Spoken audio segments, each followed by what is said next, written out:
Horror कहानियां TV. क्या मैं सुंदर हूं? आधी रात का समय था। अंधेरी सुनसान गली में मिस्टी तेज कदमों से चलते हुए अपने घर की ओर बढ़ी चली जा रही थी और तभी उसे एहसास हुआ कि सामने की तरफ से कोई परछाई बढ़ती हुई उसकी तरफ आ रही है। हे भगवान, ये कौन आ रहा है सामने से? एक तो आज कैब खराब होने की वजह से पहले ही रात के 2 बज गए हैं और इन कुत्तों के रोने की आवाज से मेरे तो पैर कम कपा रहे हैं। ऊपर से इतनी रात को गली में ये कौन खड़ा हुआ है? मिस्टी अभी सोच ही रही थी कि सामने से आती परछाई ठीक उसके सामने आकर रुक गई। मिस्टी ने अंधेरे में गौर से देखने की कोशिश की तो उसे अपने सामने एक औरत खड़ी हुई दिखाई दी, जिसने अपने चेहरे पर सफेद रंग का मास्क लगा रखा था और उसका मास्क खून से भीगा हुआ था।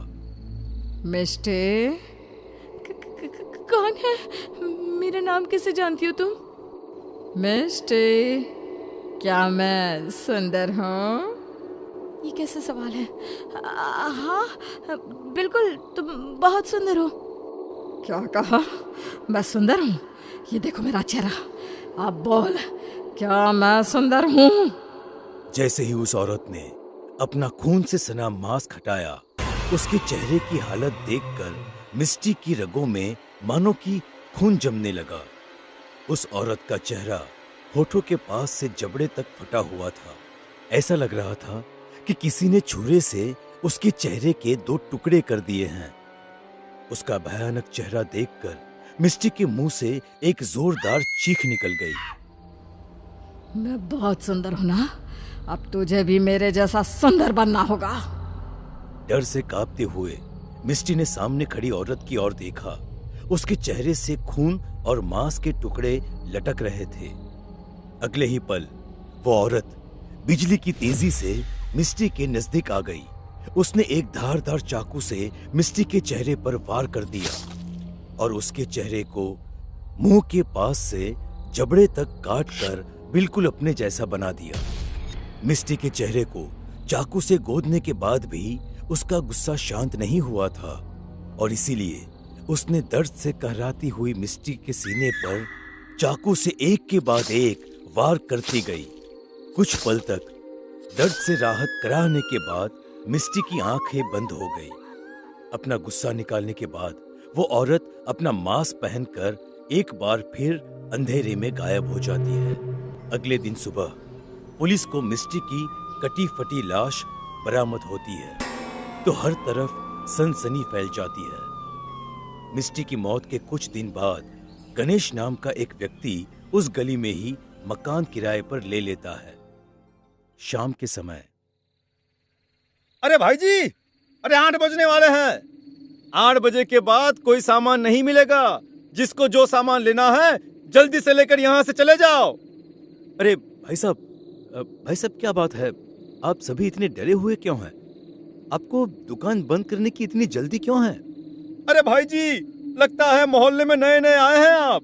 आपको शायद पता नहीं है, आजकल यहाँ अंधेरे में कोई चुड़ैल घूम रही है। अरे अभी कुछ दिन पहले ही उस चुड़ैल ने एक लड़की की बेदर्दी से हत्या कर दी है। अरे भाई साहब, चुड़ैल जैसा कुछ नहीं होता। भाई साहब, ये सारी मनगढ़ंत बातें हैं। अरे आप मानो या ना मानो भाई जी, आपकी मर्जी, लेकिन मैं अंधेरा होने के बाद अपनी दुकान नहीं चलाऊंगा। मैं तो आपको भी सलाह दे रहा हूँ कि अंधेरा होने से पहले आप अपने घर पे चले जाइए, बाहर मत निकलिएगा। गणेश को उस मकान में आए हुए कुछ ही दिन हुए थे। अपने कानों में हेडफोन लगाकर वह रात के सन्नाटे में अपने कमरे का सामान सही कर रहा था। आधी रात के समय अचानक ही उसने महसूस किया कि गली से कोई दौड़ते हुए उसके कमरे की खिड़की के पास होकर गुजर रहा है। अरे, ये इतनी रात को कौन दौड़ रहा है और वो भी गली में? गणेश ने थोड़ी सी खिड़की खोलकर झांक कर देखा तो सामने का नजारा देखकर उसके पैरों तले जमीन खिसक गई। क्या मैं सुंदर हूँ? क्या सुंदर? हाँ, तुम बहुत सुंदर हो। अब मुझे जाने दो। लड़के के इतना कहते ही वह औरत अपना मास्क हटाकर लड़के को अपना असली चेहरा दिखा देती है, जिसे देखकर वो जोर जोर से चीखने लगता है। चिल्ला क्यों रहा है? देखना मैं कितनी सुंदर हूँ। देखना क्या हुआ, मैं सुंदर नहीं हूँ क्या? फिर झूठ क्यों बोला मुझसे? उस भयानक शक्ल वाली औरत को देखकर वह लड़का थर थर कांप रहा था। अचानक ही उस औरत ने अपने चमकते धारदार चाकू से उस लड़के के चेहरे पर वार कर दिया और उसके चेहरे को मुंह के पास से काटकर अपने जैसा बना दिया। लड़के के चेहरे से खून और मांस के लोथड़े लटक रहे थे और वह दर्द से तड़प रहा था। कुछ ही पलों में लड़का बेहोश हो गया और वो चुड़ैल अपना मास्क पहनकर अंधेरे में गायब हो गई। देवा रे देवा, ये बात तो सच्ची है कि चुड़ैल है, लेकिन ये ऐसा क्यों पूछ रही थी कि ये सुंदर है कि नहीं? जरूर इसके पीछे कोई ना कोई वजह जरूर है। मुझे पता करना होगा कि आखिर ये चुड़ैल कौन है और ये ऐसी बनी कैसे। हेलो मयंक, अरे मयंक, मुझे तेरी मदद की जरूरत है यार। तुम्हारे थाने में कोई ऐसा केस रिपोर्ट हुआ है जिसमें किसी औरत की लाश मिली हो और उसका चेहरा बुरी तरह से कटा फटा हो? मैं चेक करके बताता हूँ।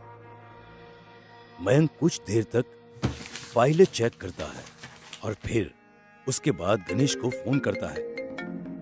अरे गणेश, ये गांधीनगर विकास कॉलोनी में मकान नंबर 112 में 2 महीने पहले एक औरत की लाश मिली थी, जिसका चेहरा तेरे बताए अनुसार एकदम ऐसा ही कटा फटा है। तू वहाँ जाकर पता कर ले।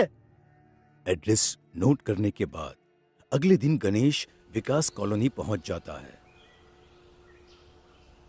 अरे सामने वाले घर में 2 महीने पहले किसी औरत की लाश मिली थी, क्या आप उसके बारे में कुछ बता सकते हैं? चलो चलो चलो, जाओ यहाँ से, जाओ, वरना मुझसे बुरा कोई नहीं होगा। निकलो यहाँ से। गणेश उस लड़के के अजीब बर्ताव से थोड़ा घबरा जाता है और तेजी से उसके घर से बाहर आ जाता है। अरे भैया, अब क्या उस पगलेट के घर पे चले गए थे क्या? अरे भाई, जब से वो मधुमती मरी है ना, वो उसका कुछ पता नहीं चलता, कभी भी कुछ भी कर जाता है। उससे बच के रहना आप। मधुमती वो 112 वाली मधुमती? क्या हुआ था उसको, क्या हुआ था? अरे मधुमती बहुत सुंदर थी। उसकी सुंदरता पर मोहित होकर ही अविराज ने उससे शादी कर ली थी। बहुत प्यार करता था अविराज मधुमती को। मधुमती को भी अपनी खूबसूरती पर बड़ा नाज था, लेकिन मधु की खूबसूरती ही उसकी जान की दुश्मन बन गई। अविराज उसे घर में कैद करके रखने लगा था। अविराज उसे न किसी से बात करने देता था और न ही आने जाने देता था। और फिर एक दिन अविराज की दिल्ली में नौकरी लग गई। अपनी पत्नी को यहाँ कैद करके वो सप्ताह में 5 दिन नौकरी करता और 6ठे दिन यहाँ आ जाता। और इसी बीच मधुमती और नीरज में नजदीकियां बढ़ गई और अविराज की अनुपस्थिति में नीरज उसके घर जाता और दोनों पूरा दिन एक दूसरे के साथ बिताते। एक दिन अविराज सोमवार के दिन अचानक से घर लौट आया। घर आकर जब उसने अपनी पत्नी को नीरज के साथ देखा तो वो गुस्से से पागल हो गया। पहले तो उसने नीरज को खूब पीटा और जब नीरज बेहोश हो गया तो अविराज ने चाकू से अपनी पत्नी का चेहरा बुरी तरह से काट दिया, ताकि आज के बाद कोई उसके खूबसूरत चेहरे को देखकर उसकी ओर आकर्षित ना हो। मधुमती के चेहरे पर हर बार वार करने के बाद अविराज उससे एक ही सवाल पूछता, अभी भी तो सुंदर है, बोल बोल, अभी भी तो सुंदर है। पत्नी पर अपना गुस्सा निकालने के बाद वो इन दोनों को बेहोशी की हालत में छोड़कर घर से बाहर भाग गया था। पूरी रात नीरज और मधुमती घर में बेहोश पड़े रहे थे और अगले ही दिन सुबह हर तरफ खून बिखरा देख जब मोहल्ले वाले अविराज के घर पहुंचे तब तक मधुमती की मौत हो चुकी थी, लेकिन नीरज में अभी भी सांस बाकी थी। नीरज को हॉस्पिटल ले जाया गया जिससे उसकी जान बच गई, लेकिन मधुमती की मौत के गम में नीरज अपनी सूध-बूध खो बैठा था। वो आज भी हर पल उसी का नाम लेकर पुकारा करता है। और अविराज कहाँ गया? अरे अविराज तो कुछ दिन बाद बुरी हालत में मरा हुआ मिला था। लोग बोलते हैं कि उसका चेहरा भी पहचानने लायक नहीं बचा था। उसे भी बिल्कुल वैसे ही मारा गया था जैसे अविराज ने मधुमती को मारा था। गणेश को अब सारी कहानी समझ में आ गई थी। मधुमती की आत्मा रात में छुरा लेकर घूमती है। जिस तरह से अविराज ने उसे मारा, उसी तरह वो सभी को मारना चाहती है और सबसे वही सवाल पूछती है जो मरते समय अविराज ने उससे पूछा था कि क्या वो सुंदर है। गणेश वहां से अपने घर जाता है क्योंकि अभी तक मधुमती ने सारे हमले अमावस्या के दिन ही किए थे। इसीलिए अमावस्या के दिन गणेश रात होने का इंतजार करने लगता है। रात के तकरीबन 2 बजे वो घर से बाहर निकलकर गली में घूमने लगता है और थोड़ी देर बाद मधुमती गणेश के सामने एक मास्क लगाकर प्रकट हो जाती है।